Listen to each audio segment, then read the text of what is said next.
हाथी घोड़ा पालकी जय कन्हैया लाल की। श्री कृष्ण जन्माष्टमी की आप सभी दर्शकों को बहुत बहुत बधाई। आप देख रहे हैं द एंगल। मैं हूं दिव्यता सिंह आपके साथ। तो चलिए नजर डालते हैं आज की सुर्खियों पर। ममता बनर्जी ने पश्चिम बंगाल में भाजपा को दिया एक और बड़ा झटका। विष्णुपुर से विधायक तन्मय घोष टीएमसी में शामिल। अमृत महोत्सव के पोस्टर से पंडित नेहरू की तस्वीर गायब। राजस्थान के मुख्यमंत्री अशोक गहलोत ने केंद्र सरकार की ओछी सोच बताया। राजस्थान के कैबिनेट मंत्री शांति धारीवाल ने ब्राह्मण पर दिए बयान पर मांगी माफी। मुख्य सचेतक महेश जोशी ने विरोध जताने वालों को लिया आड़े हाथ। राजस्थान उपनेता प्रतिपक्ष ने मुख्यमंत्री अशोक गहलोत पर साधा निशाना।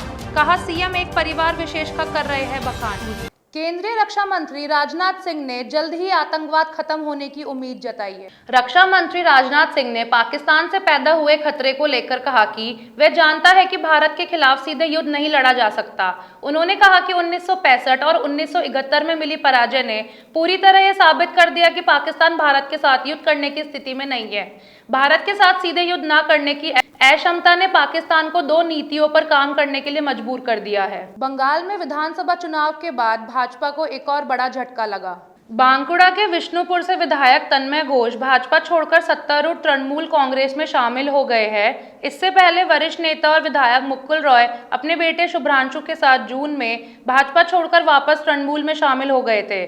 कोलकाता स्थित तृणमूल भवन में विधायक तन्मय घोष ने टीएमसी का दामन थामा। तृणमूल में शामिल होते ही घोष ने भाजपा पर निशाना साधते हुए कहा कि वह प्रतिहिंसा की राजनीति कर रही है। देश में कोरोना की तीसरी लहर की आशंका लगातार बढ़ती जा रही है। केरल सहित अन्य राज्यों में एक्टिव केसों में लगातार बढ़ोतरी हो रही है। बढ़ते एक्टिव केसों को लेकर राजस्थान के सीएम अशोक गहलोत ने चिंता जाहिर की है। सीएम गहलोत ने कहा कि प्रदेश और देश में आगे स्थिति ना बिगड़े और तीसरी लहर नहीं आ सके, इसके लिए कोविड प्रोटोकॉल का सख्ती से पालन करें, मास्क लगाए, हाथ धोए और 2 गज की दूरी बनाकर रखें। राजस्थान के मुख्यमंत्री अशोक गहलोत ने केंद्र सरकार पर जमकर निशाना साधा। सीएम गहलोत ने पंडित नेहरू के योगदान को कमतर दिखाने का आरोप लगाया है। उन्होंने कहा कि इसका खामियाजा भाजपा सरकार को भुगतना पड़ेगा।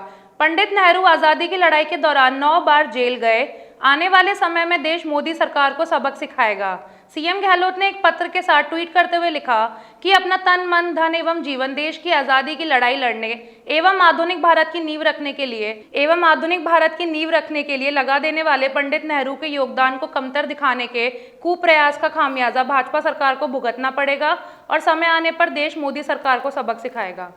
राजस्थान के कैबिनेट मंत्री शांति धारीवाल से विप्र सेना के प्रतिनिधि मंडल ने उनके आवास पर मुलाकात की। इस मौके पर धारीवाल ने अपने ब्राह्मण समुदाय को लेकर दिए बयान पर माफी मांगी। मंत्री धारीवाल ने कहा कि अगर उनकी बातों से किसी की भावनाएं आहत हुई है तो उसके लिए वे माफी मांगते हैं। उन्होंने आगे कहा कि ब्राह्मण समुदाय तो समाज को दिशा देने का काम करता है। वहीं उन्होंने आरोप लगाते हुए कहा कि किसी ने उनके और उनके परिचित के बीच की बातचीत का ऑडियो वायरल किया। इससे पहले मुख्य सचेतक महेश जोशी ने कहा था कि अगर धारीवाल ने इस तरह का कोई बयान दिया है, अमुक समुदाय के युवाओं को इसे एक चुनौती के रूप में लेना चाहिए।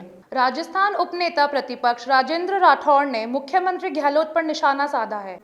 उन्होंने मुख्यमंत्री से कहा कि देश की आज़ादी में वीर सावरकर के योगदान पर सवालिया निशान लगाने से पहले आपको देश की पूर्व प्रधानमंत्री इंदिरा गांधी के इतिहास को पढ़ना चाहिए, जिन्होंने स्वतंत्रता आंदोलन में वीर सावरकर के योगदान को स्वीकारा था और उन पर डाक टिकट भी जारी किया था। राजस्थान में पंचायत चुनाव के लिए तीसरे चरण का शोर आज थम गया। चुनाव प्रचार के आखिरी दिन कांग्रेस भाजपा ने अपनी पूरी ताकत चुनाव प्रचार में झोंक दी। चुनाव प्रचार थम जाने के बाद प्रत्याशी घर घर जाकर अपने पक्ष में वोट मांगेंगे। चुनाव प्रचार के आखिरी दौसा के बसवा में भाजपा सांसद जसकौर मीणा ने प्रत्याशी के समर्थन में वोट मांगे। उन्होंने जनता से भाजपा के प्रत्याशी के पक्ष में मतदान करने की अपील की। सांसद ने प्रधानमंत्री की योजनाओं की भी तारीफ की। टोक्यो में पैरालंपिक में राजस्थान के खिलाड़ियों ने शानदार प्रदर्शन किया। प्रदेश के 3 खिलाड़ियों स्वर्ण, रजत और कांस्य पदक जीते। तीनों खिलाड़ियों के पदक जीतने पर लोगों ने जमकर जश्न मनाया। जैवलिन थ्रो में रजत पदक जीतने पर देवेंद्र झाझड़िया के चूरू स्थित निवास पर गांव वालों ने पटाखे फोड़े तथा एक दूसरे को लड्डू खिलाकर खुशी का इजहार किया। झाझड़िया के परिवारों का कहना है कि उनकी इस सफलता पर सभी को गर्व है। बावड़ी में पंचायती चुनाव अब परवान चढ़ने लगा है। बड़े दिग्गज अपनी अपनी पार्टियों के पक्ष में मतदाताओं को लुभाने के लिए रैलियां कर रहे हैं। पाली सांसद पीपी चौधरी ने भाजपा प्रत्याशियों के पक्ष में बावड़ी में जनसभा की। सांसद ने जिला परिषद सदस्य एवं पंचायत समिति सदस्यों के लिए मतदान करने की मतदाताओं से अपील की। वहीं कांग्रेस के ओसिया विधायक दिव्या मदेरणा ने जिला परिषद सदस्य एवं कांग्रेस प्रत्याशियों के पक्ष में बावड़ी में जनसभाएं की। मदेरणा ने कांग्रेस के पक्ष में अधिक से अधिक मतदान कर प्रत्याशियों को विजयी बनाने की अपील की। बावड़ी क्षेत्र के डावरा में असामाजिक तत्वों ने डॉक्टर भीमराव अंबेडकर की मूर्ति को तोड़ दिया। मूर्ति के साथ तोड़फोड़ की सूचना मिलते ही ग्रामीणों की भीड़ जुट गई। 3 वर्ष पूर्व भी इस मूर्ति को अज्ञात व्यक्ति द्वारा खंडित किया गया था। जानकारी के अनुसार अज्ञात व्यक्ति द्वारा बावड़ी क्षेत्र के डावरा गांव में डॉक्टर भीमराव अंबेडकर की मूर्ति का हाथ तोड़ दिया गया था। इस घटना को अंजाम देने वाले असामाजिक तत्वों की गिरफ्तारी की मांग को लेकर धरने पर बैठ गए। कल रात आज सुबह जब हम सब उठे तो गांव में ये सूचना आई कि हमारे आदरणीय परम श्रद्धेय संविधान निर्माता बाबा साहेब, जिनकी मूर्ति हमने आदर सहित सब लोगों ने सर्व धर्म ने मिल के यहाँ पे लगाई थी, उनकी सम्मानजनक उनकी मूर्ति को रात को किसी असामाजिक तत्वों ने खंडित कर दिया।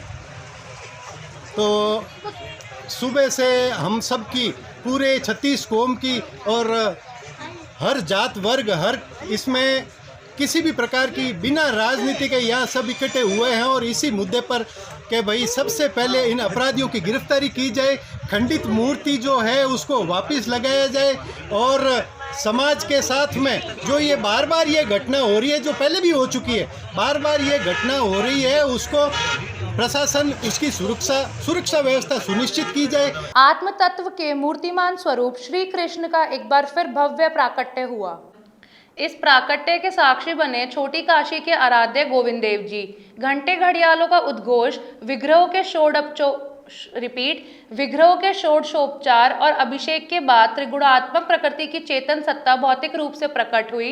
इस बार मंदिर में भक्तों का प्रवेश निषेध रखा गया। यहां मंगला आरती से उत्सव का शुभारंभ हुआ। इसके बाद धूप, श्रृंगार, राजभोग, ग्वाल, संध्या और शयन आरती हुई। इस बुलेटिन में सिर्फ इतना ही। अगर आपको हमारा वीडियो पसंद आया हो तो चैनल को लाइक, शेयर, सब्सक्राइब करना ना भूलें। धन्यवाद।